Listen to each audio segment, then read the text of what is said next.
પેલી માંગણી અમારી એવું છે કે દેવા માફી, તો દેવા માફી નથી થતી. મહારાષ્ટ્રમાં થાય છે તો અહીંયા કેમ નથી થતી?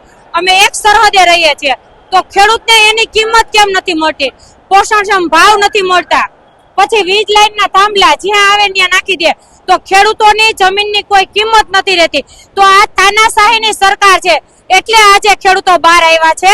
અને આ જ્યારથી આ સત્તામાં સરકાર આવી છે ત્યારથી વિકાસ કરવો છે, વિકાસ કરવો છે, વિકાસ કરવો છે આવું બોલે છે.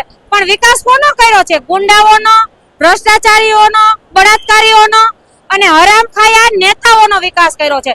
બાકી મારો ખેડૂત તો જ્યાં હતો ત્યાંનો ત્યાં જ છે. પણ હવે ખેડૂતો જાગી ગયા છે અને સોશિયલ મીડિયા દ્વારા અને આ રિપોર્ટિંગ કરનારા રિપોર્ટરો દ્વારા મારે આ સત્તામાં બેઠેલા દરેકે દરેક નેતાને કહેવું છે કે આજે તમે ખેડૂતોને આગળ આવ્યા છે તો કેમ એનો સપોર્ટ કરવા નથી આવતા?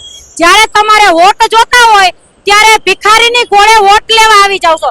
શરમ આવવી જોઈએ તમને. આજે ખેડૂત પુત્ર આજે પાયમાલ થઈ રહ્યો છે. આજે જો મારો ખેડૂત જગતનો તાત હોય ને તો એનો સપોર્ટ કરવો જોઈએ. એના બદલે તમે ક્યાં વયા ગયા છો?